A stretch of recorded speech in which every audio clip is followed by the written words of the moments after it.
দিন পেরোলেই বাংলার বিশেষ নিবিড় পরিমার্জন প্রক্রিয়ার চূড়ান্ত তালিকা, আর এই এসআইআর এর বিদায় বেলাতেও সুপ্রিম কোর্টের দ্বারস্থ রাজ্য।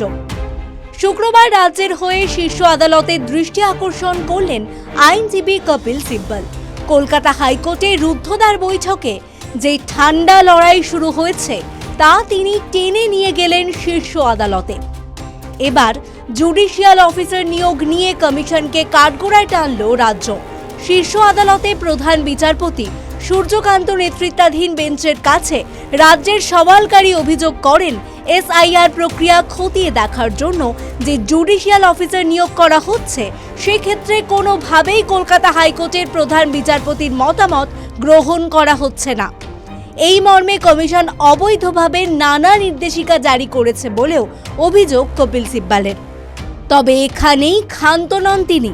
কমিশনের জারি করা নির্দেশিকাগুলি সুপ্রিম কোর্টের নির্দেশ বিরোধী বলেও যুক্তি দিয়েছেন তিনি। তার দাবি, পিছন দরজা দিয়ে জুডিশিয়াল অফিসারদের প্রশিক্ষণ দেওয়া হচ্ছে।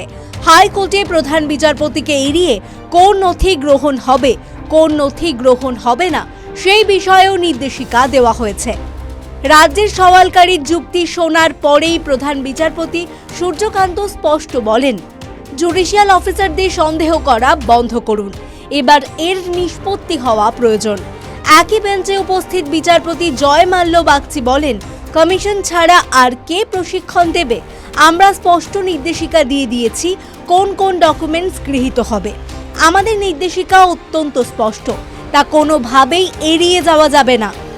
গত মাসেই একটি বিজ্ঞপ্তি জারি করে নির্বাচন কমিশন জানিয়েছিল, এসআইআর এর কাজে ডমিসাইল সার্টিফিকেট প্রয়োজন হবে, এমনটাই কখনো বলা হয়নি। ওই সার্টিফিকেটের প্রয়োজনীয়তা অন্য জায়গায়। এমনকি সংশ্লিষ্ট নথিটি কোন ক্ষেত্রে বৈধ, কোন ক্ষেত্রে অবৈধ সেই মাপকাঠিও বেঁধে দিয়েছিল কমিশন। এবার ওই ডমিসাইল সার্টিফিকেট নিয়েও এজলাসে প্রশ্ন তুললেন কপিল সিব্বল। তার অভিযোগ, কমিশন বলছে ডমিসাইল সার্টিফিকেট গ্রহণ করা হবে না। পাল্টা বিচারপতি জয় মাল্য বাগচি বলেন, যদি আমাদের নির্দেশে এই নথি গ্রহণ করার কথা বলা থাকে তা খতিয়ে দেখতে হবেই। পাশাপাশি জুডিশিয়াল অফিসার নিয়ে তাঁর আরও পর্যবেক্ষণ।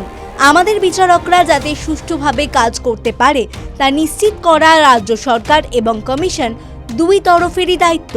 এসআইআর প্রক্রিয়া সুষ্ঠুভাবে সম্পন্ন করতে আমরা রাজ্যের বিচার ব্যবস্থার পরিকাঠামোকে কার্যত ফাঁকা করে দিয়েছি।